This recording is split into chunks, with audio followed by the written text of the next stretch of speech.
Welcome back. This is episode 220 of the Veterinary Business video show. In this episode we'll hear why the RCVS Guide to Professional Conduct could be bad news for the welfare of our patients, and we'll learn about the extent to which members of the various professions, including vets, are prepared to discount their services. We'll hear why it might make sense to tear up your organisation chart. We'll learn what to do if you're worried about the online reputation of your practice, and I'll offer you my quick business tip for this episode. I'm John Sheridan, and this is the video show from Veterinary Business.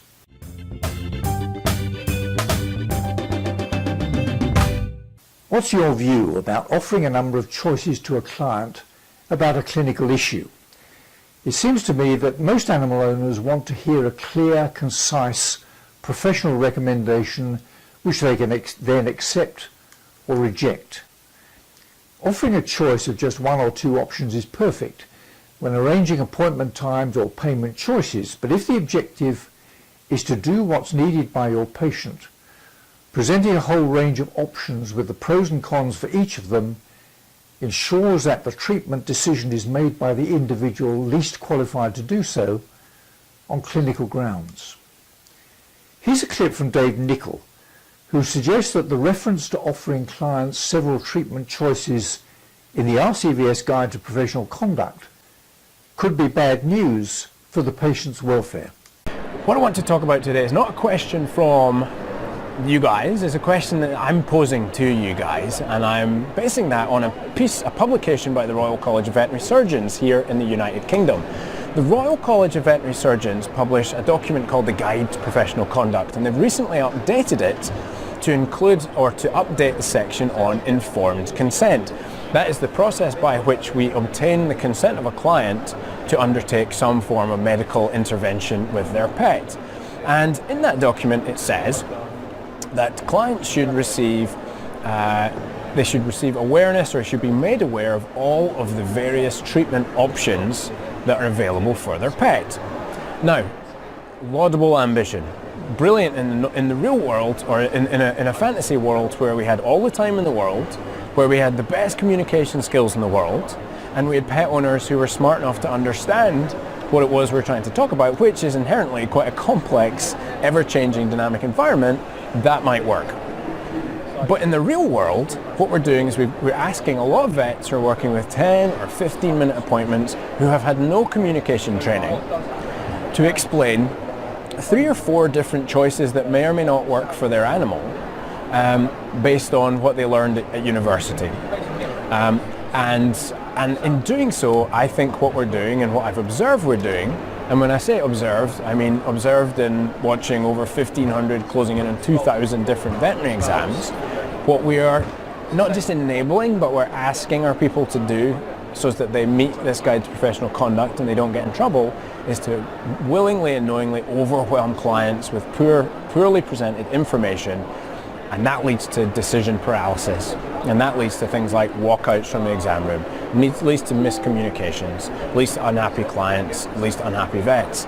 And the process also does another thing. It means that vets, because of our poor communication, or a lack of communication training, I should say, because it's not willful poor communication, it's just we don't know better.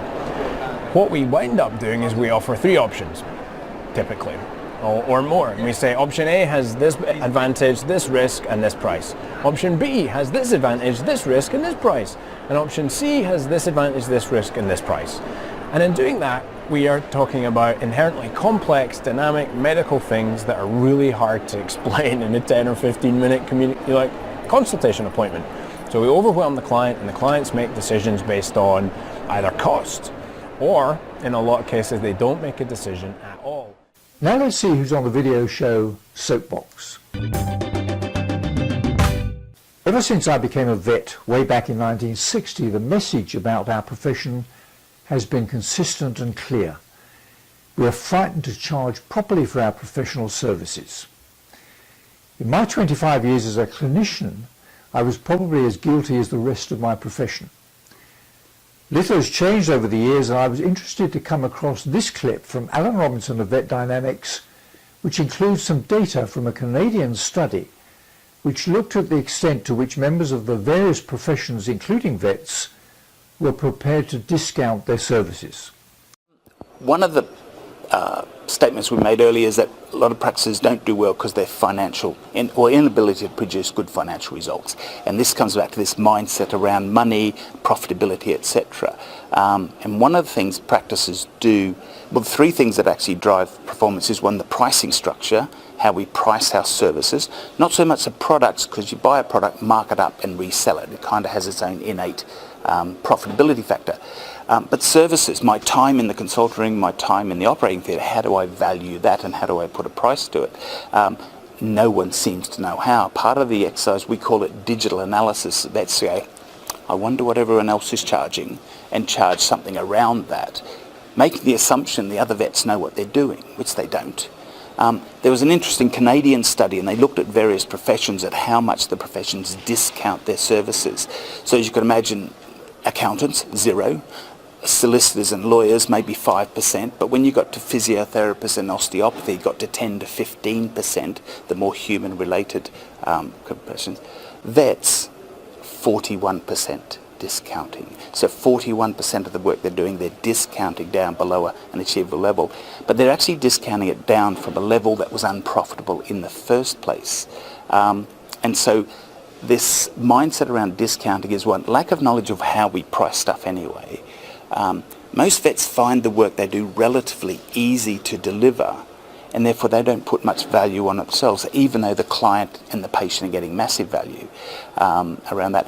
And then the pricing systems are made up. So as an employed vet, if I'm thinking, well, the boss made up the prices, so can I.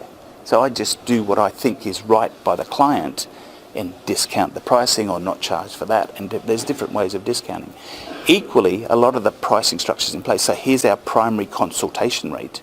If I see an animal again, I'll charge a lower figure. If I see it again, I'll charge a lower figure again. If I see it again, I'll probably charge nothing because I've seen it 4 times and it's still not better. So there's a depreciation of our own value, and that has a massive impact on the bottom line profitability. So I don't know what practices here are doing, but the average profitability of a practice in the UK is about 5%, which is far too low for sustainability over time. Particularly if you now add in that we're going to have economic changes over the next couple of years, definitely. We're going to have more competition come into the market. We've got corporatisation forcing up the price of practices and performance issues.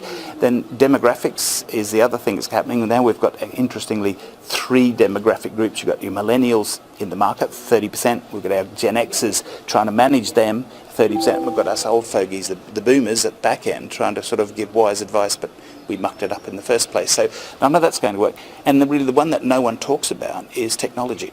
Technology is going to change the game completely. And that's going to take money to invest to actually keep ahead of those waves and curves. And they're the things people aren't taking much notice of. So the discounting is at the core of this. The core of that is a mindset around money that vets seem to have acquired. Those practices that figure that out can deliver the quality to the client and charge appropriately for it, do very, very well. Now for a tip from the top in the business world of veterinary practice. If your practice team consists of more than, say, 10 clinicians and support staff, the chances are that you have at some stage prepared an organisation chart to represent in graphic terms the working relationship between members of the team and to show how and where each individual fits into the organisation's structure. The tip from the top in this episode of the video shows from Ed Musio, who recommends a rethink and suggests that you might be better off tearing up your chart or burning it. Have you ever been part of a reorganization that left nothing but chaos and confusion behind it?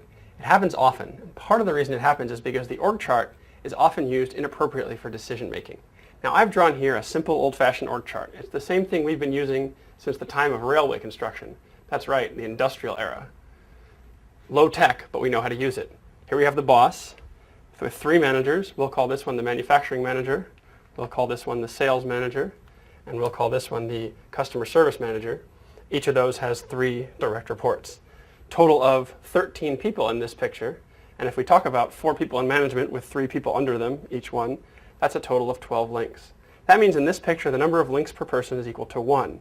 In other words, each person has one source of information and direction as to what to do. Now, I've redrawn the picture over here somewhat differently. We still have the boss in the middle, and we still have the managers clustered around, and all the black lines are the same old links. So we have the same 13 people. But what happens in real life? Well, we know people inside the organization work with their fellow employees. They share critical information and expertise. The managers also work with each other, so we need to draw those in. Now, we know some employees work with employees in other groups. Here's a customer service person working with a manufacturing person, working with a salesperson. We also have managers in certain groups. Here's a manufacturing manager interacting directly with employees in other groups, maybe for a task force or something. And then we have employees interacting across organizational lines. Plus, this isn't the whole world. We also have external customers, external suppliers, and there are links that run off the page out into the rest of the world. So what does this mean? Well, I can't tell you how many links I've drawn in this picture, but we know from the research that the number of links per person is typically about 5 to 8. That's right, each person has 5 to 8 sources of information they need to act upon in real life at least, versus the one that the org chart tells you. So what does this mean? We need to draw a line between the information in the org chart and the information that's going on in the real world. Do you really have to burn your org chart? Probably not. Certainly if we're talking about things like announcements, the boss tells the staff tell the employees, or performance evaluations, anything where there's a one-on-one pairing, org charts are probably quite useful. Also, if we're thinking in terms of spans and levels, in other words, who reports to whom and who has how many direct reports, then we can talk about using an org chart. But when we get into issues like workflow, how the work gets done, communication, who's talking to whom to get the work done, and issues of thinking about purpose and partners, that is, who's doing what and who they're working with to get it done, the org chart doesn't tell the story. You have to go to a more complex understanding to capture all the information. So the next time you're thinking of working on an organizational change of any scale, use the org chart if you want, but be sure to comprehend what's going on in real life. If you do, you'll be more likely to make good decisions and have better results. Now for my quick business tip for this episode. If you own or manage a practice, I'm pretty sure that you recognize the importance of your business presence online and the value of your website in building an effective communication link with your clients and with other animal owners in the area who may be looking for the specific services that you can offer. Here's a clip from Bill Schroeder, who offers some advice about your online reputation or the reputation of your practice as a result of what other people post about you. Reputation management and online reviews are a huge part of a digital marketing process. Think about yourself, what it's like to be a consumer when you're going to a restaurant or you're buying a new car or even a new microwave. You look it up online and read what complete strangers have said about these products. There are tons of studies out there that speak to the validity of this information. They speak to how much we trust people that we've never even met because their comments seem to be, or have proven to be, as authentic as they possibly can be. Now, when you accept that and you realize that you behave this way in your personal life, I ask you, why don't you have a plan to improve your reputation and to fish for online reviews for your practice? Now, there's a direct parallel between the information that is searched on the internet through Google and that is left in an online review. For instance, if you're talking about Dr. Jones in Chicago, Illinois, it's reasonable to think that someone would say, Dr. Jones is the best veterinarian in Chicago. That would be a great review comment. Now, when you take into consideration those exact keywords and you think about how people would search, they would say, who is the best veterinarian in Chicago? Well, if you've done a good job and you've placed that content properly in your digital plan, you might come up as saying, Dr. Jones is the best veterinarian in Chicago. Now, that's a big example, and it takes a lot more than that for you to hit in Chicago for the best veterinarian. But using techniques and having a mindset like that certainly helps you get on your way. So what's my quick business tip? Well, it's this. As a profession, we preach the value of seeking veterinary advice about anything to do with the health and welfare of animals under our care. We're often not so good, however, at practicing what we preach and seeking outside help ourselves from someone who really knows what they're doing in matters outside our expertise. In my case, of course, that would apply to anything connected with social media. What about you? Well, that's about it for now. I'm John Sheridan, and this has been another video show from Veterinary Business. See you next time.